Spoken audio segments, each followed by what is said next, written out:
Day two of the confirmation hearings for Supreme Court nominee from President Trump, Amy Coney Barrett, just wrapped up a few minutes ago, and it was a long day, nearly 12 hours with breaks, of testimony from her from the Senate Judiciary Committee.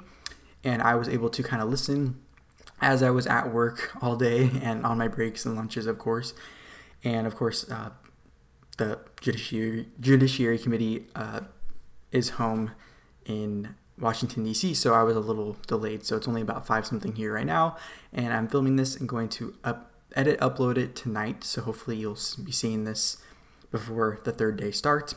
And I have a few general thoughts on overall what I think of what kind of happened throughout the hearings today on day 2, technically. And I will give some thoughts on specific moments regarding certain senators and their words towards Amy Coney Barrett, and actually towards each other, really, that I thought were worthy of talking about. So let's jump right into my 2 general thoughts over the whole day. Were that the Democrats had a pretty consistent message across all of their questioning of the nominee, across all of their senators who were on the committee, and Republicans not so much. So this to me is not a surprise, and here's why.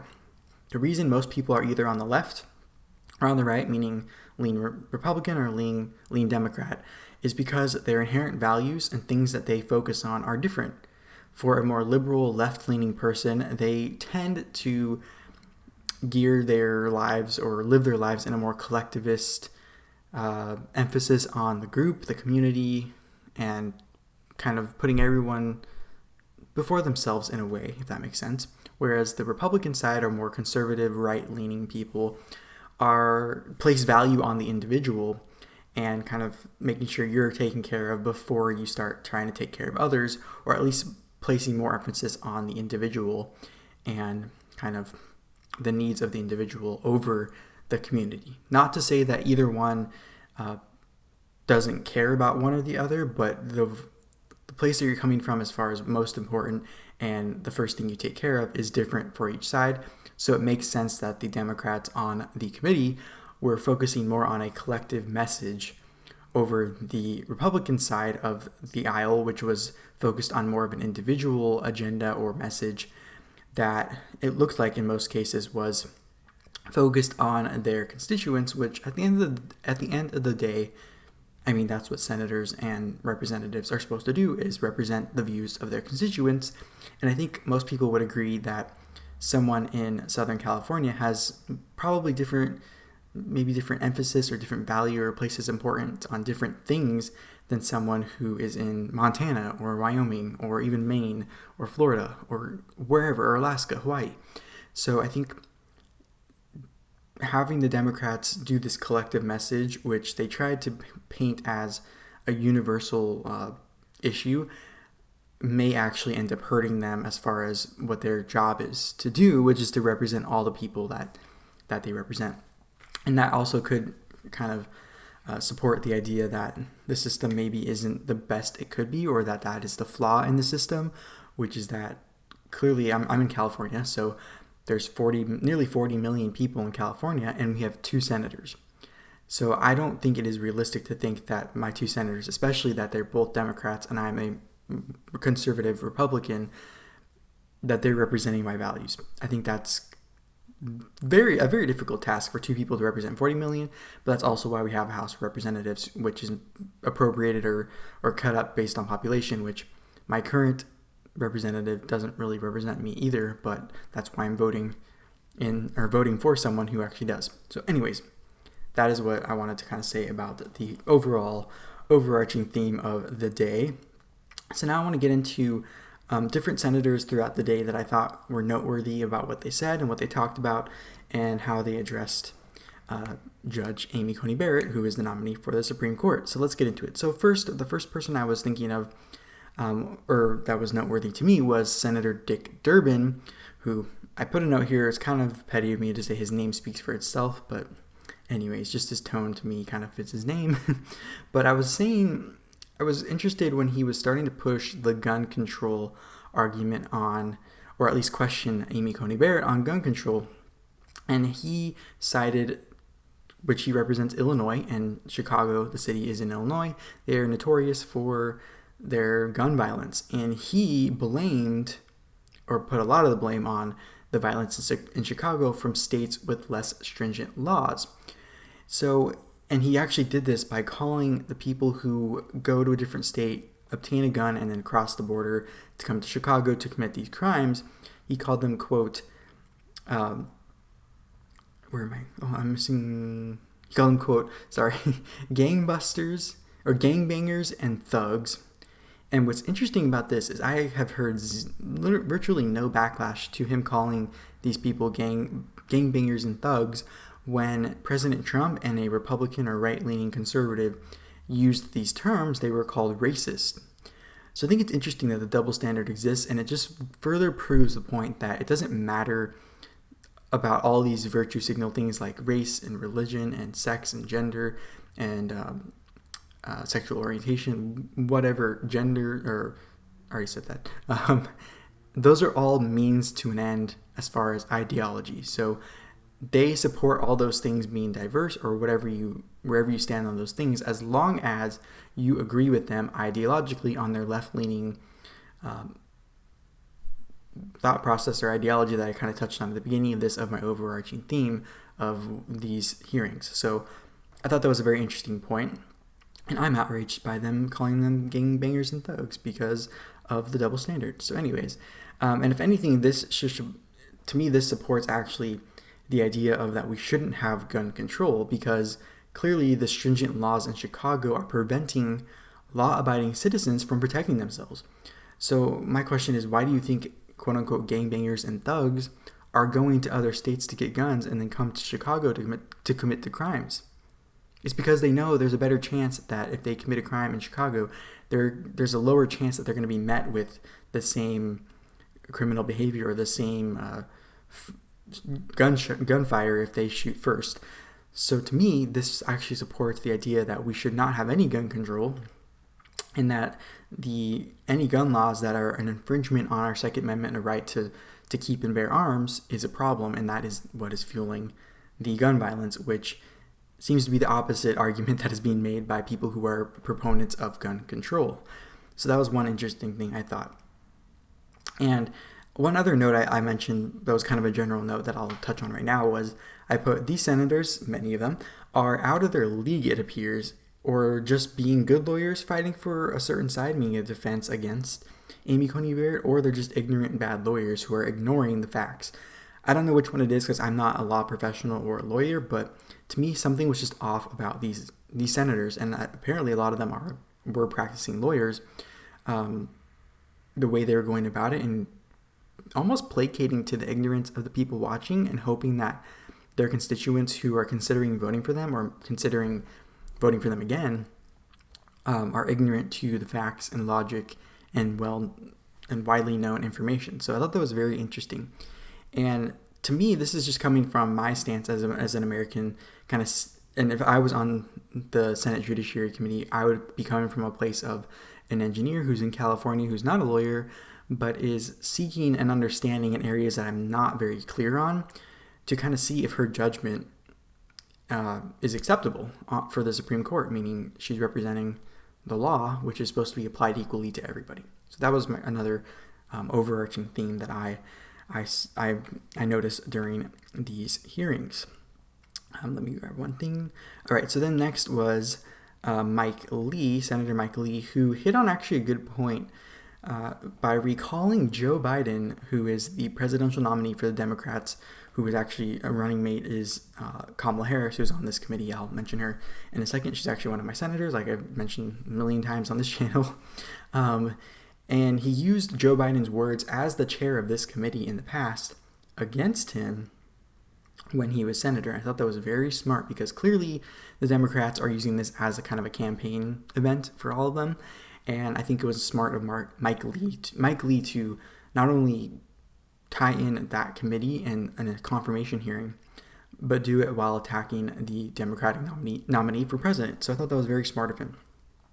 And then another general note, I guess I'm just going to weave in the general notes, but anyways, I wrote down, for people so worried about, and I actually said this on my Parler account, for people so worried about the environment, you'd think they'd stop using paper.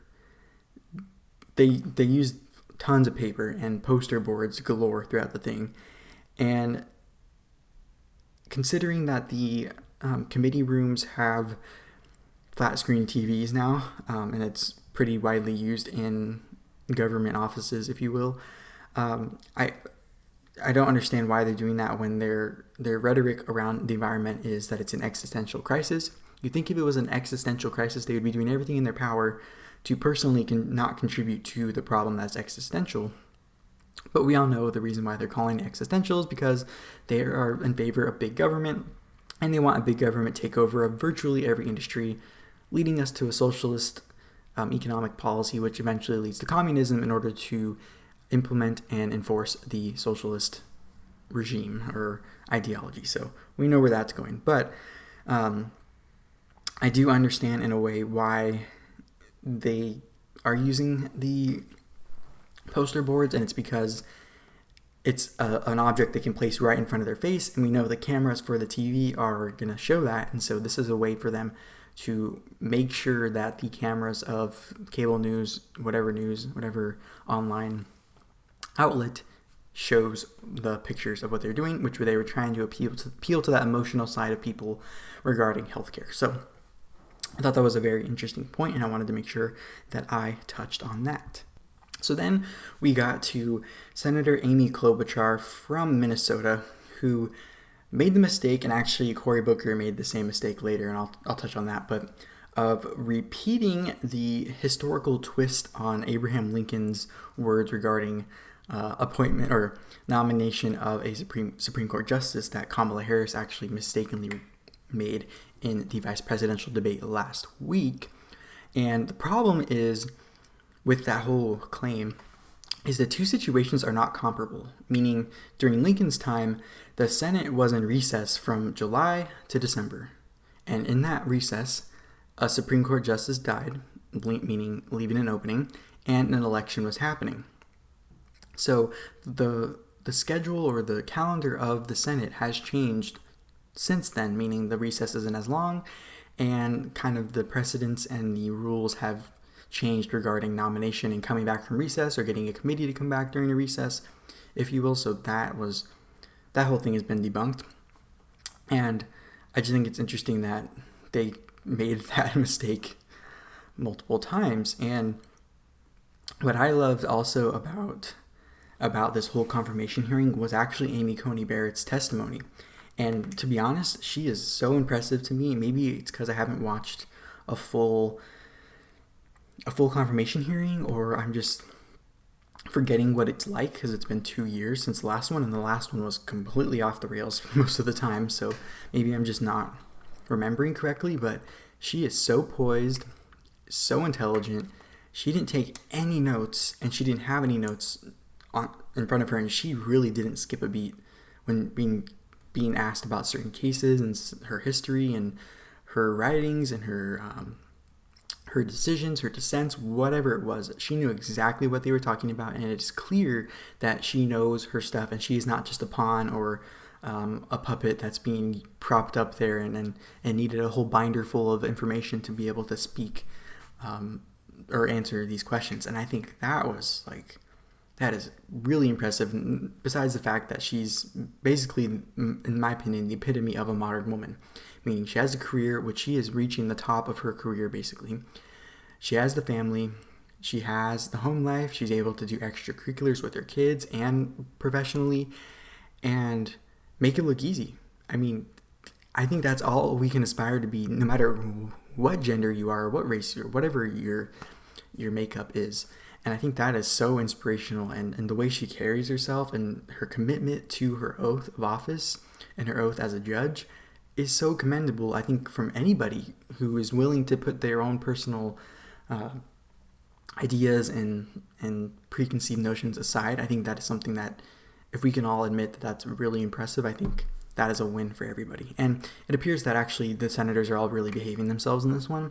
And I think part of it is that. So I think that's been a good part of this. So anyways, but I really liked when Amy Coney Barrett, the nominee, would hit back on these senators in a way that's respectful, but also pretty cutting and gets right to the point. And she, in part, and I'm paraphrasing this, but she puts the blame on the senators for the failures of legislating.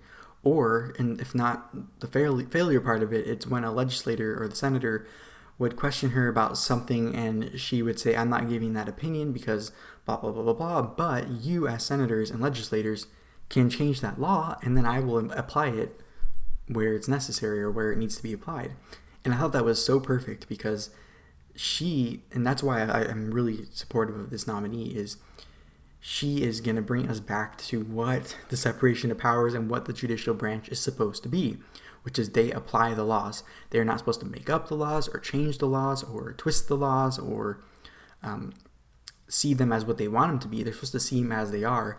And I think that is the biggest problem that the Democrats and people who are opposing her have, is that she actually follows the Constitution. And what was interesting is my next point was Mazie Hirono from Hawaii, I had never really seen her in this much action, but she started talking. And by the way, she's the one that actually refused to meet with Amy Coney Barrett. So she started talking.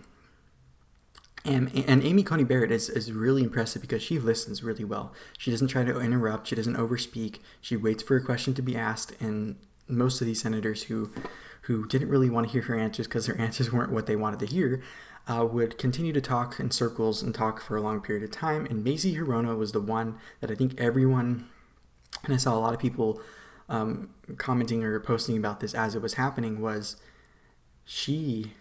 I don't know if she lost her mind or she's just not the brightest crayon in the crayon box, if you will.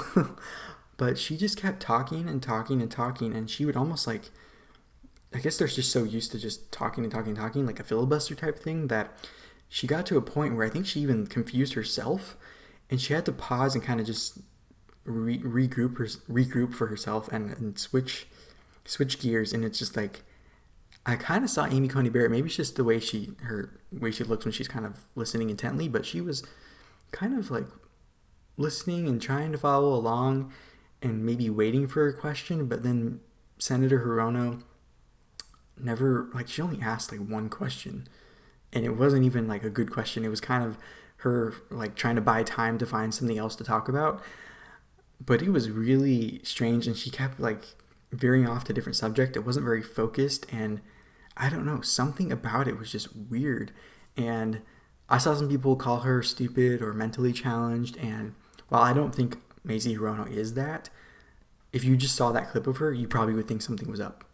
And that would support any idea that you have that might be a thing. So we're probably going to see clips of it pretty soon, but look up Mazie Hirono's speech and let me know what you think, because unless you saw it live, let me know in the comments. But it was definitely interesting, and I was I think my first thought was, speaking of fitness for office, and a few other people as well, Blumenthal and Feinstein, and I think Leahy was the other one. I really was alarming in the fact that some of them can't even string or have trouble saying complete sentences, even if it's written in front of them. And Mazie was actually, that's the other thing I was going to say about her, she was having trouble reading her own notes. And I was thinking to myself, did she even write her own notes? That's the thing that's so impressive about Amy Coney Barrett, is she didn't have any notes.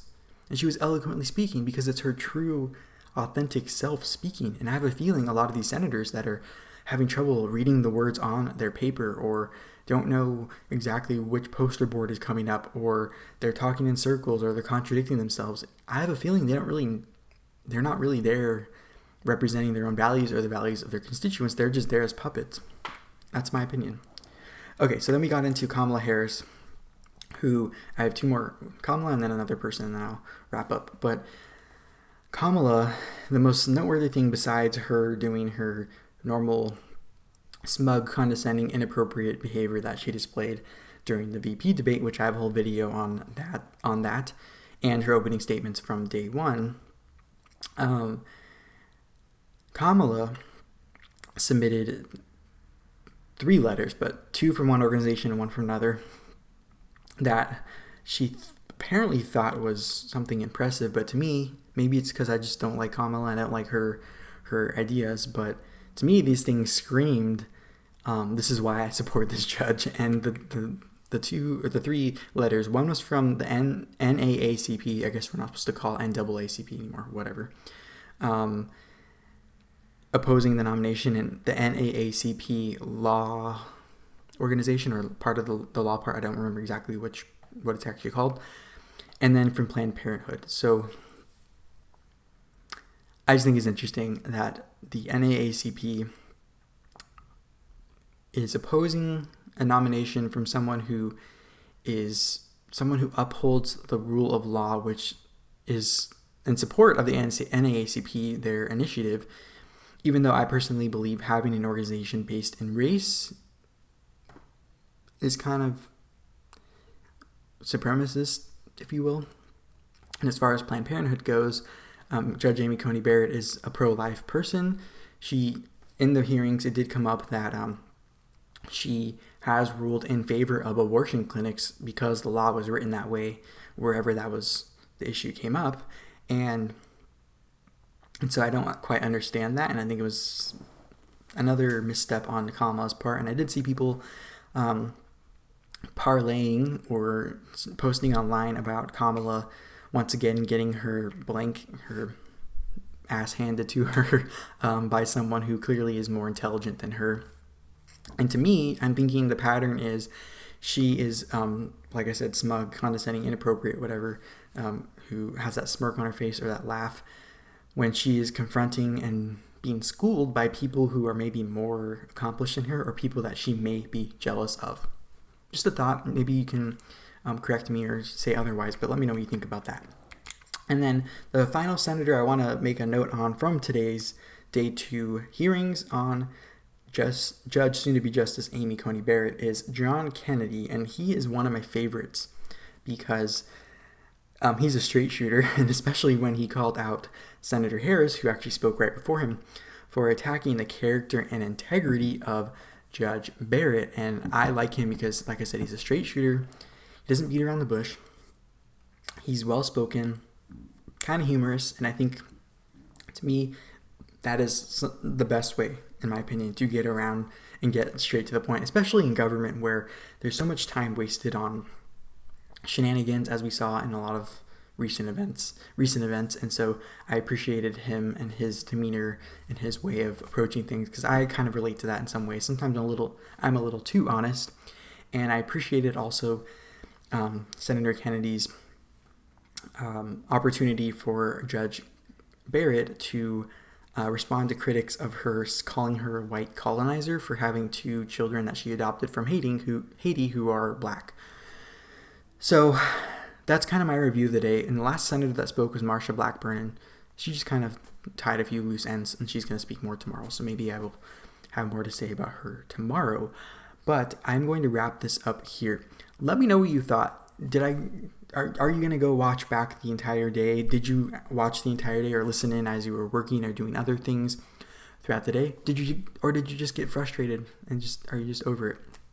If you are any of those things, I still would love to have you come back here for Day 2 or Day 3, and I believe there's also Day 4 on Thursday with some witnesses. So I would love to be your source to kind of review things, and then if you feel like you need to look into it a little more, I think, of course, you should do that. But I'm going to wrap up there. Before you go, if you're watching this on YouTube, make sure to subscribe to my channel and turn on post notifications by ringing the bell. If you're watching on Rumble, you can also subscribe there and give this video a rumble, which is like the equivalent of a like. And if you feel like I did a good job of reviewing, recapping, highlighting things, make sure to share this on whatever social media platform you like and feel like people need to know about this. If you're on YouTube, give this video a thumbs up because that really helps more people see it. And like I said, wherever you're watching this video, please comment some of your thoughts, and I would love to chat with you either on YouTube, Rumble, or tag me on a share of the video on any social media that I'm on, which is not very many. It's Parler, Rumble, and YouTube at the moment. So we'll leave it at that. So with that said, thank you so much for watching, and I will talk to you tomorrow. Bye-bye.